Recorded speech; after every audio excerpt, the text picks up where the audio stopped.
Welcome, y'all. It's Wes with DIY Food Plot Pro. Thank you so much for joining us. Today's episode, we're going to talk about clover, whether we should spray it or whether we should mow it. This is a hot topic that gets people fighting mad when you talk to somebody who believes very strongly in mowing or very strongly in spraying. So we're going to go ahead and debunk all the myths, and we're going to talk about which way is the best way to manage our clover for whitetail production. My name is Wes. I run the channel DIY Food Plot Pro. I've got a Bachelor of Science in Agronomy. I farm for a living, and I have an 1,800 acre whitetail deer hunting outfitter in Western Kentucky where we cannot bait. So we rely on the food plots that I produce on the channel to feed and hunt the whitetails that we are blessed to hunt here in Western Kentucky. You can see we are standing in an alfalfa plot right now. I tend to go with alfalfa rather than clover for many reasons. The main one being we have a lot of volunteer clover in my part of the world. There is a tremendous amount of clover that just grows in places that nobody has sowed, nobody has managed, that it just grows many places, and alfalfa is very few and far between around here. It makes it a really good draw for whitetails, and whitetails absolutely love this. So the problem with clover and managing clover is you have 50 million different people with all different opinions talking about what they've had success with and what they have had failures with on their particular land. I have two very well respected men in the food plot industry. One says to mow once a year, maybe twice a year, early spring, late summer, early fall. And the other one says mow every 30 days, no matter what, and you'll have the best clover plots you could ever imagine. So why is the difference of opinion on these two well-respected food plotters? I mean, these guys are well-known in the industry. They are not somebody that you're just sitting here watching and you think maybe these guys don't know what they're talking about. They clearly, both of these guys know what they're talking about. Why the difference of opinion on these?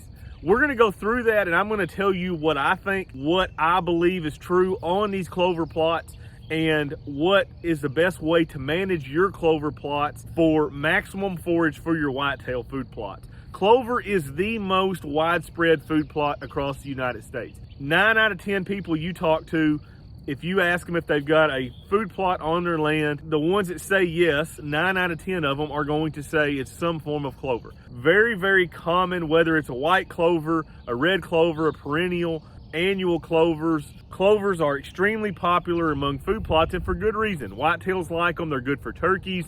They are a easy plot that a lot of us can have success with minimal equipment. They're a great food plot. The reason that many folks choose to mow is because they feel like they're controlling weeds by mowing. So the idea of it is you mow these weeds down, and it basically hurts the weeds. It doesn't hurt the clover outcompetes the weeds. And this can work in certain instances. There is certainly a place for doing that, and that works to some extent. To some extent, that does not work. If I had this field was full of red root pigweed and I mowed it, it would absolutely do nothing. There are certain weeds that are more susceptible to a mowing than others. There's a timing issue as well. If you can get that plant to just before it starts to seed to mow, it has put a lot of its energy into that seed production at that point, and chances of survival are a lot less than when you're mowing a big healthy plant and you just mow it off. Mowing does not kill all weeds every single time. It just doesn't. What mowing does is makes us as food plotters feel a little bit better, because all of a sudden the weeds are kind of down in the canopy and we can't see them as much. It is important to note that a lot of these weeds deer actually eat. So a lot of people want their food plots to look like a food plotter magazine. No single weed or grass in their food plots, and they want it to be completely clean. That is not necessary, but at the same time, we don't want our food plots to be so covered in noxious weed seeds that it starts to choke out the plots that we're trying to raise. So there is a happy medium with having a few weeds and not being completely overtaken by them. Another reason that a lot of people say to mow is it keeps clover in a vigorous growth. Any plant that is growing, any plant in the world His main purpose is to reproduce. It's to put seed on the ground for future generation. Doesn't matter what plant that is its main goal. It's not for whitetail production. It's not to have the best forage. All that aids in having more seed. It's trying to go from a single seed that grew a plant, and it's going to try to put as many seeds back as it can to reproduce. So the theory behind this is once the clover gets to the seeding stage, it loses a lot of its vigor. It's produced a crop at that point, and it's not nearly solid a growing as what it was prior to that seed production. And this is true. We used to raise a lot of tobacco in my neck of the woods, and one thing about tobacco was we didn't want any seed. We were looking for the leaves. So we would go through, and when these plants got as tall as it would possibly get, and we would physically remove the flower from the plant. We would break it off at the top. What this did was that plant went into basically, holy crap, there's no way I'm going to reproduce now. And so it takes every single place that a leaf comes off the stalk and it puts out another flower. So it went from one flower and it turned into 18 or 19. So a plant's 100% is trying to reproduce. That is what we're trying to do. So that does hold merit by keeping that clover in a state of production to where it's trying to produce seed for the future generations. So many folks don't like to spray. They're trying to minimize their spraying, but at the same time, there are a lot of sprays that we can use to manage a clover food plot. There is grass-only herbicides such as clethodim. There's 2,4-DB for broadleafs. There is Pursuit, Raptor. There are many different herbicides that very greatly benefit a clover plot in keeping the weeds and grass at bay.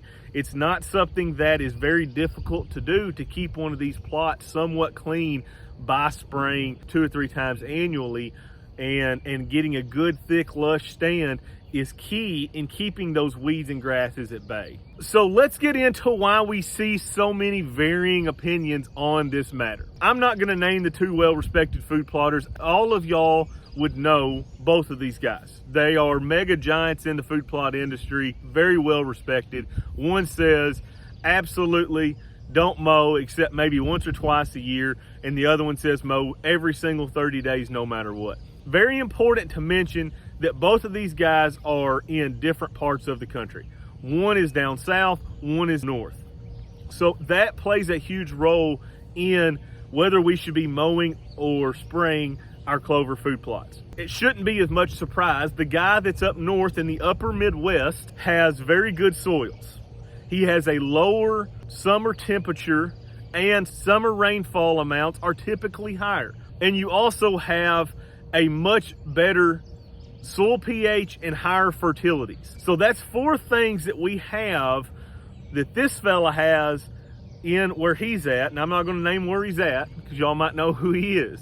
But that's 4 things that he has going for his plots that a lot of us don't. The guy down south is dealing with extremely high temperatures. He is dealing with poor soils, lower pH and lower fertility, and much lower rainfall amounts annually. This is why we start seeing this big difference between 2 expert food plotters talking about how they manage their clover plots. You have 2 completely different environments that these clover plots are growing in. Clover does not like heat. It does not like a drought. Growing clover in Alabama, Tennessee, Kentucky, Georgia, Florida, South Carolina, Arkansas, places like that is much, much, much more difficult than it is where the temperatures are much cooler and the rainfall amounts are higher and the soils are more fertile. That's just how it is. That's not dogging anybody from being any part of the country. That's just telling it like it is. A corn plot, a alfalfa plot, a clover plot are all going to do better in those cooler, wetter, better soil environments than a lot of us have down south.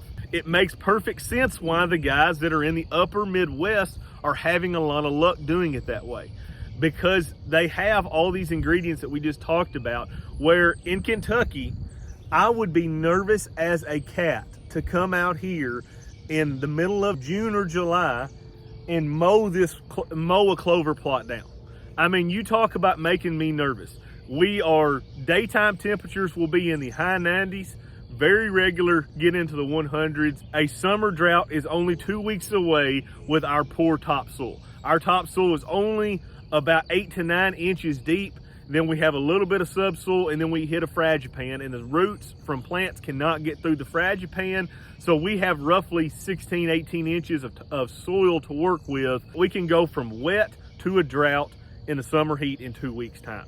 So if I was to come out here, clip a bunch of clover, and all of a sudden we get some high 90s and a drought comes on, you talk about bad news bear. If I was gonna mow a clover plot in Western Kentucky, I would want certain conditions. I would want cooler temperatures.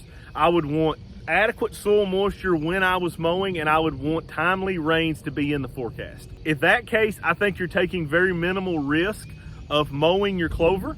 If those conditions are not present, and it is high 90s, extremely dry, and I've got some weeds out in my clover plot, then those weeds are either gonna get spot sprayed by me, I'm either gonna spray the entire plot, or I'm gonna leave it alone.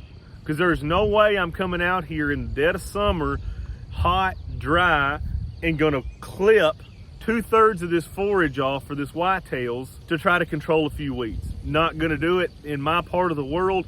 I think as food plotters, we have to match our management goals to our climates that we're growing in. I think it's ridiculous when any food plotter that is talking and trying to help others talks about a hard, fast rule. This is the way it should be done every single time. I completely disagree with that. I think there are times and places for many different ways of managing food plots, and I think we need to match that to what we have on our farm. So if we were up in Illinois, Indiana, Iowa, maybe parts of Minnesota, where soil moisture is typically not an issue and you're dealing with typically cooler temperatures, mowing would not bother me nearly as much as it would if we were in southern Alabama or southern Georgia, middle of July, going out here and mowing a bunch of clover down. That would make me a lot more nervous than it would up in those upper Midwestern states. So I think we just have to look at this, take an approach of what works on my land, my food plots, and we try to make the best decision that we possibly can to have the best food plots that we possibly can.